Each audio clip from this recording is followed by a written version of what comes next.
Hi, hello, vanakkam, and welcome back to yet another episode on Little Star YouTube channel. So today in this video, we are going to see what is a HTTP request default. So before we see what is HTTP request default, we will see how to add a request, a HTTP request default. So to add a HTTP request default, we should have a thread group. So I'm going to add a thread group by right clicking on the test plan, add thread, and then the thread group. And once we add the thread group, let me right click on the thread group, and then I'm going to add the request, the HTTP request default, which is under the config element. So I'm adding the HTTP request default. So this is how we should or we can add the HTTP request default. So now we will see what and how can we use the HTTP request default and how does this HTTP request default works. And before we move on to the video, this is me, Yavasan Shanmugam. I welcome you all to Little Slaw YouTube channel. If you have not subscribed yet, please take a moment to subscribe to my channel, the Little Slaw YouTube channel, for more informative and interesting videos. So let's now see how or what can we do with the HTTP request defaults. So this HTTP request default element lets us set default values that our HTTP request controllers use. For example, if we are creating a test plan with 25 HTTP request controllers and all of the requests are being sent to the same server.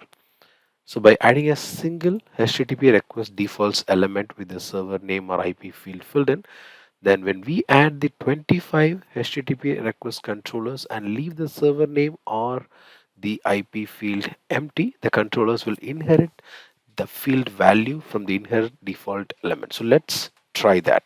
So let me add the 25 or let me add a minimum of 10 HTTP requests. So let me create at least 10. So let me get copy and duplicate it. Control Shift G, C, 4, 5, 6, 7, 8, 9, 10. So I have 10 different HTTP requests which I'm going to send as a request to the server. So now I have the HTTP request defaults here.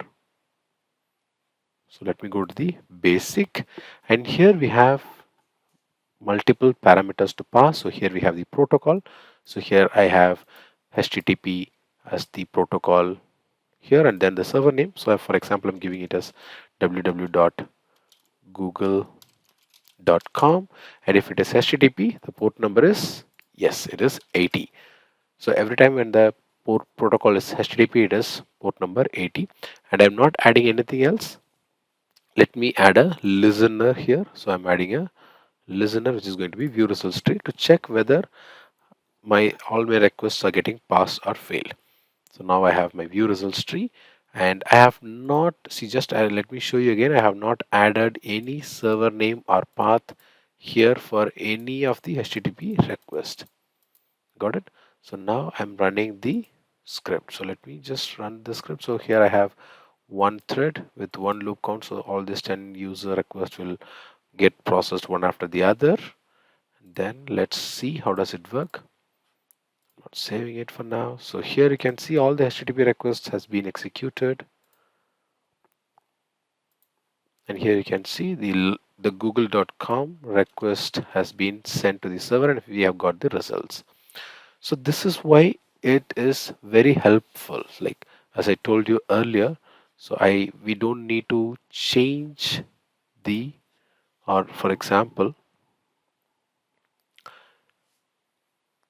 this way of configuring the element is used when all the requests in the JMeter script are sent to the same server. So for example, in case if you are sending if you want to send one of the requests to a different server, you cannot do that. And the only thing is, like, we can do or we can use this HTTP request defaults only in scenarios where we want to send all the JMeter requests to the same server, and we can add a single HTTP request element as request defaults under the test plan with the proper server name that we have added. And so what happens is this HTTP request inherits the field values from the HTTP request default. So for example, if I want to try, if I want to change this URL to a different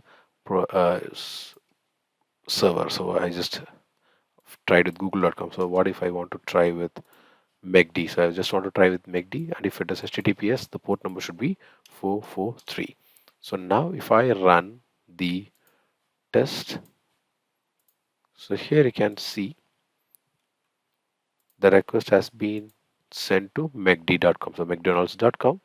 So this is how it works. So I can use the same HTTP request defaults. I can inherit the server name, the protocol, and the port number to the HTTP request under it. Say for example, if I want to add another, so let's try that.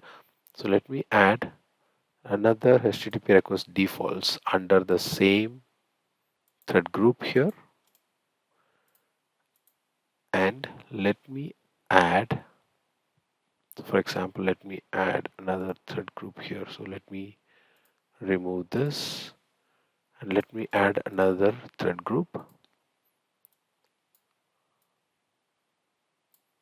So I'm adding another thread group here. So under this thread group, let me add the request defaults, and then let me add some HTTP requests. So for example, here I'm adding some HTTP requests, and when I add the server name here, this is going to be google.com, and the port number, as I told you, it's going to be 8080. So if we run the test again, so let me just clear this and let me run the test again. So now if we see, for example, so this is for this one, let me add another overall listener so that we can watch all the results here. So let me add a listener here for this one. So I have two listeners. Let we can watch the results here.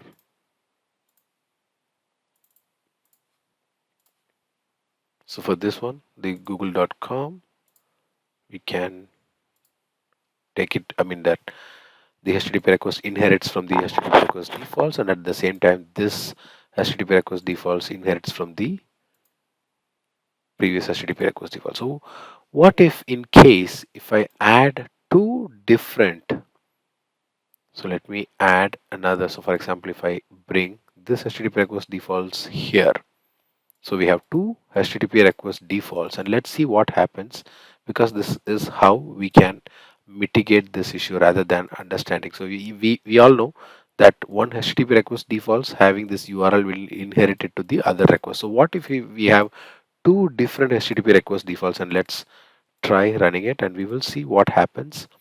So we have two HTTP request defaults, and when we go here, so here we can see all the request has failed.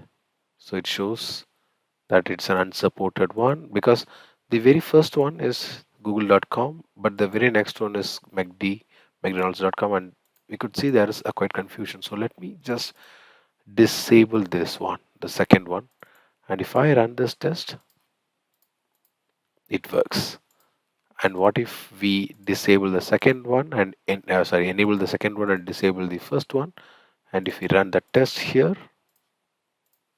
so this works. So by having one single HTTP request, default will inherit its value to the HTTP request. So we have to make sure that we do not have multiple HTTP request defaults in case if we are, or if we want to run a test without adding any of the server names or any of adding the protocol or the port number. So we have to remember that this is how the HTTP request default works. So by using this, we can make the JMeter script simple and easily maintainable. And if server name or the IP changes, then we do not need to change those details in each HTTP request. For example, here if we change the protocol or the server name, we do not need to change it here. It automatically picks it up from there. And this reduces the chances of missing the URL or port changes from HTTP request, and it avoids data duplication. But we have to make sure that we have just one HTTP request default inside our thread group. So we'll see what are the input values here. So we have the protocol where we enter whether it is HTTP or HTTPS, and then we have the server name or IP where we enter the server name starts from www dot. So for example, in this example, we give mcdonalds.com, or we can even give google.com. And then next comes the port number, where if the protocol is HTTP, then it is 80. The port number is 80, and if it is the protocol is HTTPS, then the port number is 443. And then next comes the HTTP request. For example, if we have a different path, then we can extend the path here. And then when it comes to the content encoding, we can give the content encoding type, whether it's an application or JSON, or whether it's a text or any type of content encoding, we can add it here. And then when it comes to the advanced, so we have multiple implementation method. One is through the HTTP client 4, or we have the Java method of implementation, and then we have the timeout, the connect in milliseconds, and then we have the response here. So this content, sorry, the connect. So this actually gives us the number of milliseconds to wait for a connection to open, and then the response here tells us number of milliseconds to wait for the response.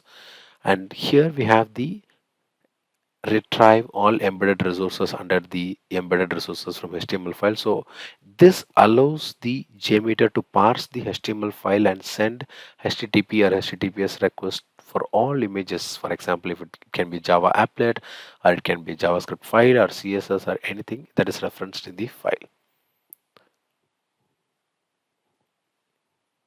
And then next we have the parallel downloads number. So this option enables the parallel downloading of the embedded resources, and this enables the by enabling this option by checkmark, well, by enabling this retrieve all embedded resources will enable this parallel downloads number. In case if we do not enable this retrieving all embedded resources, automatically this will be disabled, and we will only have the default number of parallel downloads.